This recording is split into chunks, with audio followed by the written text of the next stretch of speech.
Hello, welcome to the Basketball Soapbox. I'm your host, Daniel Daly. This will be episode 39 as we give a play-in preview as games show off tonight.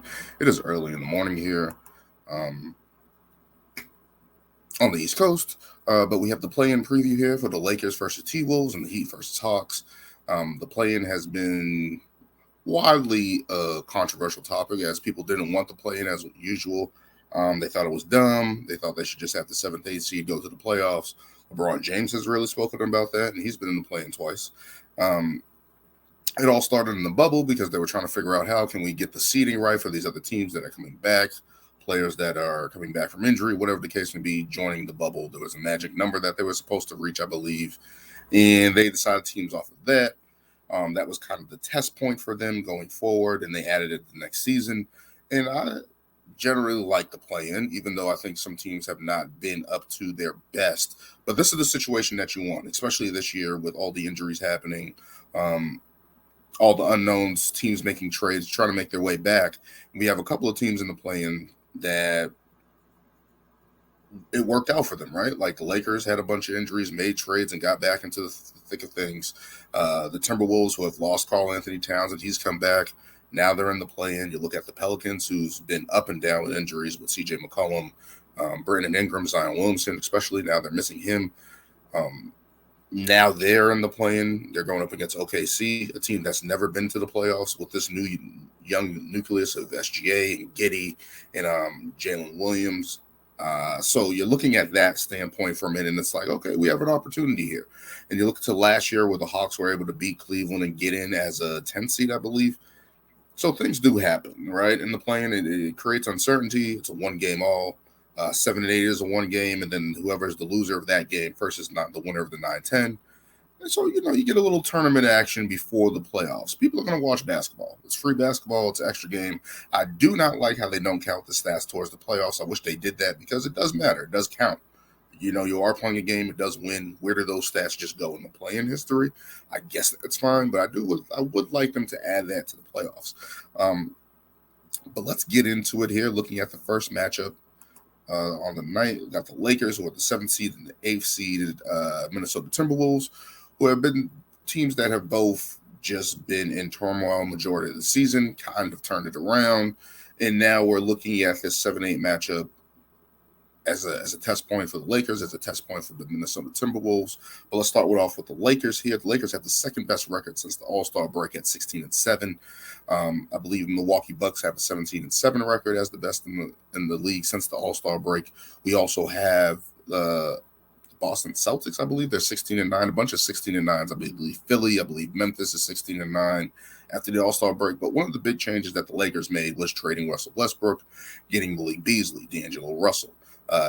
Vanderbilt has been a huge plus to their defense, and they've been one of the best defensive teams in the league since that trade has happened.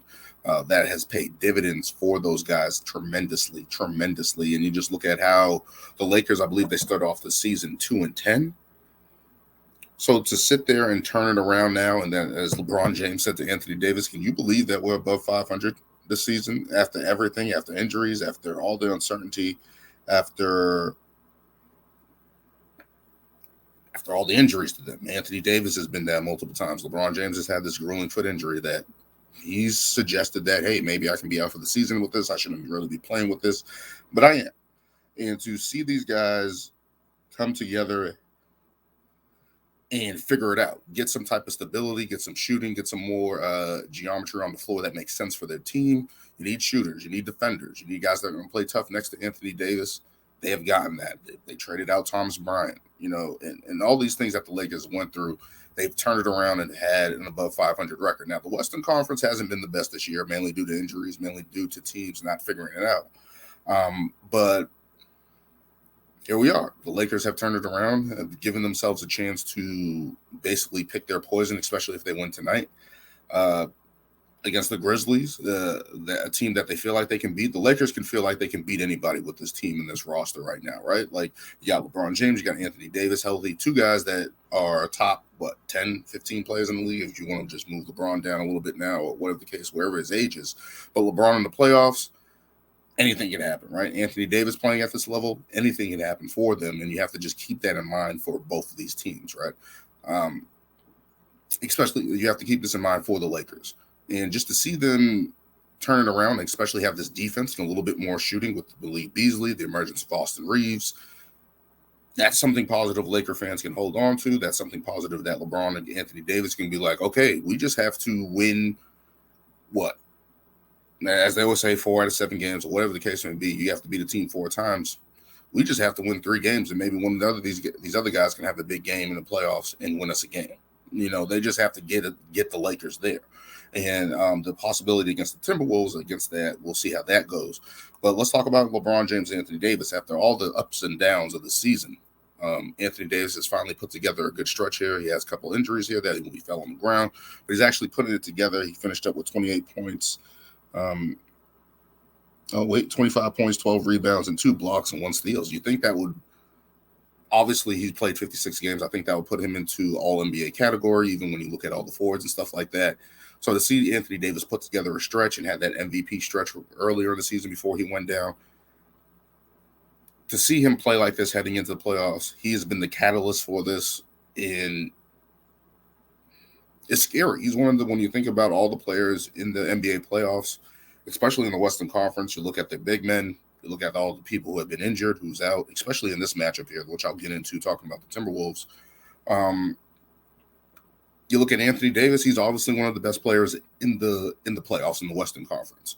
I don't know how you'll rank them, probably Joker, LeBron, Ja, Kevin Durant, of course, Devin Booker. Anthony Davis is in that mix. So you have one of the top guys in the Western Conference to do that. You got a returning LeBron James where he doesn't have to carry everything. He can lean on D'Angelo Russell to shoot and score. Malik Beasley can shoot and score. Austin Reeves has been able to show that he can facilitate and get to the line.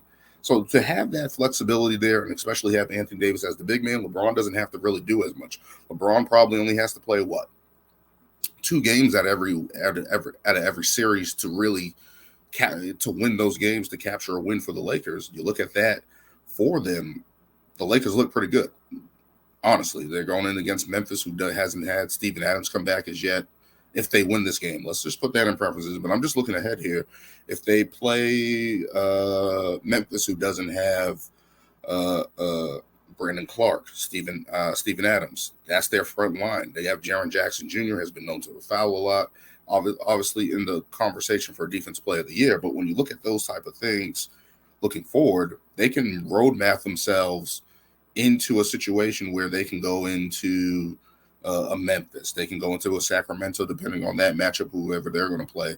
Sacramento, Golden State. They have an edge there on the front line against those teams where they can create enough havoc. They have defenders. They can basically place a roadmap. Against Denver, I think it will be a little bit tougher. I think Denver with Joker and Jamal Murray, Michael Porter Jr., all those guys, Aaron Gordon. I think there's a different dynamic there that people don't think. But I think the Lakers can win this game and get their own roadmap and possibly get to the Western Conference Finals. It's not out of the realm to do it. They have the team to do it. They have depth. They have big guys. They have guys that can defend. They have 3-point shooting. But they have to take care of business tonight. But looking back at LeBron James, he doesn't have to carry that as much anymore. He has a lot of guys that a little bit more depth on this team, a little bit more certainty. The only thing is that if these guys can hold up and be healthy, they have to be healthy for 3 straight rounds. Is that possible? Some of these games are going to be really physical. Going to be a lot of bang, a lot of down low. Can they stay healthy throughout this process and get to a Western Conference Finals? I think that's the ceiling for the Lakers. I don't know if they can get to the finals, but they have a chance. You have LeBron James, you have Anthony Davis, you have 2 of the top 10, 15 players in the world. They have a chance to get it done here. Now, let's look at the Timberwolves' chances here. It's quite grim, right? Like, they're not a great defensive team. They just lost all their big men, literally. We all saw the Rudy Gobert punch against Kyle Anderson. A very testy moment, and does not sit well with Minnesota. So well that they sent him home and suspended him 1 game. And to think about that, like, this is a play-in game, and they're like, yo, we don't even want you to play in this game.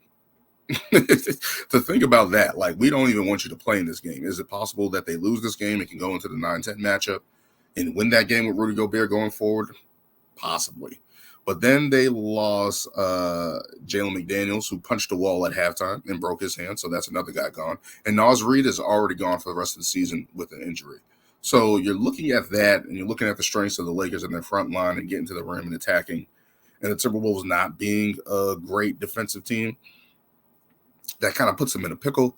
Karl Anthony Towns is going to have to step up and really be disciplined in this game. He has not had a great playoff history, but you're hoping that, hey, maybe he can put something together where he shocks the world, shoots well from the field, able to spread the floor a little bit, and probably that's their best chances for the Timberwolves to spread the floor, give Anthony Edwards enough room, give those other guys enough room. Michael Conley can come in and do some things.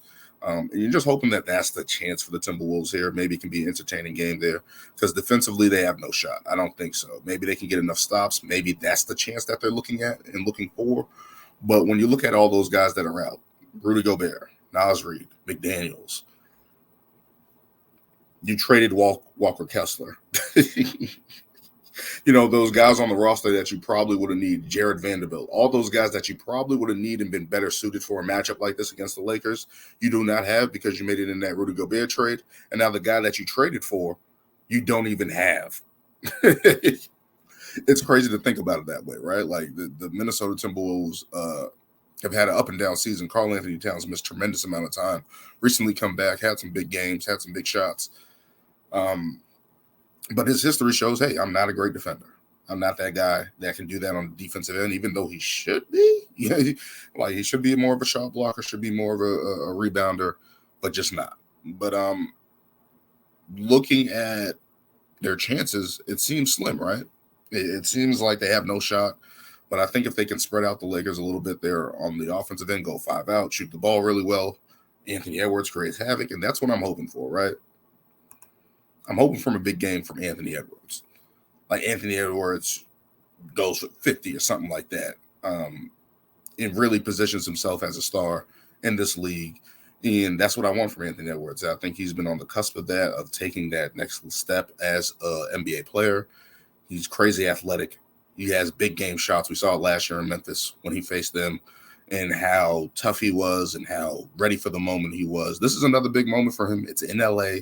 Spotlight's going to be on. Let's see what he can do. That's what I'm hoping for Anthony Edwards. I hope he has a big game. Despite whatever happens in this game, I hope he has a good showing. I hope he's able to play well. And hopefully he's able to do that to give the Minnesota Timberwolves a chance. I'm not really giving them a chance because I think the Lakers just have too much firepower. I think they have too much defensively, especially they're able to switch, play big, play small, play big. I think they're going to use their size to advantage and really overpower the Timberwolves on the front line, get to the line, mucky up the game. And Karl Anthony Towns has been known to have foul trouble. The Minnesota Timberwolves are not a great defensive team. So we'll see how this one goes, but I got the Lakers winning this one. Moving on to our next 7-8 matchup, we have the Heat versus the Hawks. The Heat versus the Hawks, who have had playoff history in the past there. Last year, the Hawks had a dreadful series against the Heat. I'll get into that. But let's start off with Jimmy Butler guaranteeing a win. Basically saying, if I'm the player I am, if I'm as good as I think I am, the league that knows how good I am, we should be able to beat the Atlanta Hawks. I should be able to go and face Boston and secure that date against Boston. Now, Jimmy Butler's my guy. Like, I love Jimmy Butler as a player. I love all his grittiness. I love where he came from, his story, all of that. And sometimes you got to have irrational confidence, right? Like, even when it's against the Hawks or whatever the case may be, for him to say that, guarantee a win and say, we're going to face Boston. That's what we're going to do. And especially Pat Riley, the Miami Mafia, that behind him, that stoic leadership behind him, you can't help but feel like Jimmy Butler's going to cash in on that guarantee, right? Like, Jimmy Butler has proven to be a great playoff player, dog walk some teams. Of course, he had some blunders. I think there was against Milwaukee a little bit a couple years ago where he just looked out of it. He just looked out of it. But ultimately, he's been, especially with the Heat and especially with this iteration of Miami, at Philadelphia, like, he's able to have big performances, step up and play against the top stars in the league, even though people don't think of him as on that level, more of a B-level player in the NBA, a secondary player in the NBA. In Miami, he has been able to lead that team past expectations, right? You have the coaching of Spo, you have Bam Adebayo, you have all these other guys that really just follow Jimmy Butler and lead by his example. And Jimmy Butler's like, we're going to win, we're going to go out there. And he has been able to do that and proven that. And for him to guarantee a win like this, Atlanta got a little bit of drawing material on the writing on the chalkboard, right? Got something a little bit that could motivate you. You have been playing like crap all season, up and down, very mid. That could motivate them, and especially where the Miami Heat offense has been literally drudge. I think they're the lowest scoring team in the league.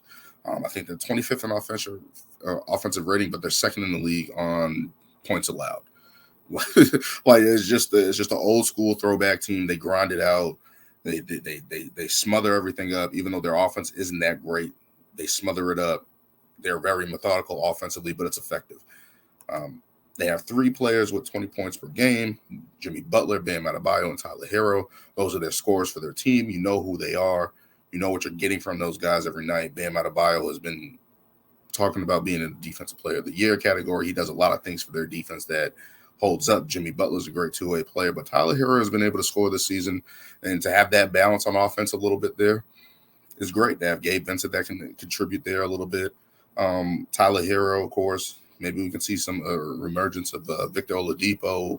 We could see something from Duncan Robinson. Maybe they can get those other guys to contribute. In a game like this, those guys can really step up and help their offense and really just give them a boost on that end, because we know what they're going to bring defensively. Miami's going to contest everything. They're going to be tough. They're not going to give away much, and we'll see what it is. But a big question mark that I have for the Miami Heat is the Kevin Love impact. He was obviously claimed on waivers there. Released by Cleveland, he already had a deal with Miami, and so far he's only been, 7-6 so far. So you're looking at that, and it's like, if Kevin Love can replicate anything that he was in Cleveland, right? I thought he was good in Cleveland, and then he just fell out of the rotation. He's able to spread the floor, rebound, but he's only shooting 29% from 3, which is something that a big dynamic that Miami needs, right? They need 3-point shooting. They need somebody that can stretch the floor. They need somebody that can rebound, kind of play pick and roll, pick and pop with Jimmy Butler, Kyle Lowry, all these other guys here. And you look at the disappointing start that he's had in Miami. Maybe this is a refresh button. Maybe this is a reset button. They get a little break. Maybe he can kind of turn it on. A lot of guys from Miami can turn it on right now, like that they need, like a Duncan Robinson, who has been dreadful since that contract signing. Kyle Lowry, who has been in and out, has not been as effective. I think he's only shooting 40% on the season. So you're looking at the Miami Heat, and it's like, if they can just get these other guys to play well and contribute. They really haven't been able to contribute, but if they can get these other guys around them to help and impact that side of the ball, who knows? We'll see what happens with them, especially. And maybe they secure that date with Boston. Maybe Jimmy Butler is correct, but they need those other guys to step up, and they need to step up now, especially if they're moving forward in any series, especially against Miami. People are kind of dredging. Kendrick Perkins has said that he's dredging. He said if Boston faces Miami, he's picking Miami and all that shit. And then you got Bill Simmons, who's scared shitless of Miami, especially after last year. And I think people are realizing Jimmy Butler is a big-time player, and especially in the playoffs, people have to realize that. And I think people are getting scared of that in Boston. And it's like, what are y'all scared of? We got one of the best teams in the league. Like, you guys should calm down. But especially if Miami's going to make a run here or make any stand, they need guys like Victor Oladipo. They need guys like Gabe Vincent, Max Strus, Kevin Love, Kyle Lowry, especially the guys that they invested all this money in to really step up and play. Tyler Hero has done what he's done. He's kind of like the East Coast Jordan Poole, right? He's going to score. He's going to get you buckets. He's sometimes inefficient, not great defensively, but he's going to score and get you some buckets. That's what they paid him for. That's what he does. So looking at that, we'll see what the Miami Heat are able to do. Moving on to the Atlanta side of things. Can they change their past history against Miami? I don't believe so. I really don't believe so, but especially after last year in the playoffs, where Trae Young was held. This was not the Trae Young that we seen go to the Eastern Conference Finals. This is not the Trae Young that we seen against New York or Philadelphia. This was a different Trae Young last year, where they really just canceled him out. He only had 15 points, shot dreadful from the field. 30%. Like, it was bad. Like, Miami took him out of the game and really caused havoc. I think DeAndre Hunter was the only one that played well. I think he had 20 points and shot 55% from the field. Like, he was the only one that played well for Atlanta. In a 4-1, a gentleman's sweep. last year. So you're looking at that, you're looking at the standpoint of that, all the stuff around uh excuse me, against Atlanta this year, where they just have been mid. Like their records on at home and on the road are basically the same. Their points given up, their points scored is basically the same. Like they're just middle of the road, and especially when you thought that, of course, the firing of Nate McMillan, bringing in Quinn Snyder, and Quinn Snyder has been able to try to get Trey to relinquish the ball a little bit. And do I think that this is enough time for him to come in and implement that offense? I don't think so. I think it's going to take a year or maybe a year or whatever the case, how long Atlanta has with Trae Young. But they have been trying to get him off the ball, and that could open up stuff for him and Javonte Murray, of course, open up for the other guys and kind of create a Trae Young diversion. And Trae Young has had the ball in his hands his whole life. In college, he had the ball in his hands. In the first years in the league, he had the ball in his hands. So this is the first year that he's really had to play with another guy that can create off ball, create his own shot. This is the first time he's had to do that. So now that he doesn't have to do that, there has to be a little bit more movement in his offense, a little bit more setting screens, running off screens. Is he going to be able to do that? I don't know. I don't know if there's enough time to do that, but he definitely has to rely on Javonte Murray if they have a chance against the Hawks, especially this year, especially seeing how that was a main issue last year. So that's smart. I think it's smart of Quinn Snyder to do that and be like, yo, we got to get you off ball, man. We can't continue to have the ball in your hands, everybody locking on you. We have to kind of create some type of diversion. And when you look at this roster that has all these players, it's like you think this team would be better than what they are, and they just haven't been. They just haven't been able to do that. They have John Collins, Brogdon Bogdanovic, Clint Capella. They added Sadiq Bey at the trade deadline. Aaron Hall. Like, you got all these guys here that you're thinking should be able to contribute here. DeAndre Hunter. And they have just not been able to put it together. You know what I mean? And when you look at their defense, one of the worst defensive teams in the league. Offensively, they can score the ball, but they just can't stop a nosebleed. So this is going to be interesting to see how these two teams contrast each other, right? Like, Miami is terrible on the offensive side of the ball. They slow it down. They're slow. Where Atlanta plays fast, they're able to score, but they can't stop a nosebleed. Miami's really good on defense, so you're really getting definitely the opposite of these teams together. These matchups, their strengths and weaknesses, literally mirror each other. So it's like, at the end of the day, can they shock Miami? Can Atlanta shock Miami? There's a chance there, right? Like, if Atlanta gets enough stops, if they get enough rebounds, if Jimmy Butler has an off night, if they're able to slow down more of the Miami Heat offense, I can see in a world where they outgun Miami Heat, because Miami just can't score. Miami's just not that type of team. They're really gritty up, really methodical, get into these type of games. And even though Atlanta looks lackluster, I do give them a better chance in this game than I give Timberwolves against the LA Lakers, because of the ability to score, the ability to have a little bit more versatility. And they do have big men. They do have big men that can rebound and block shots. So it's like, we're looking here, and it's like, do we really want to cancel Atlanta out as bad as they looked all year, as mid as they looked all year? I don't know, because Miami hasn't looked the greatest all year either. That's injuries. That's guys just having bad stretches. But can I sit there and be like, yo, I'm just giving Atlanta no shot?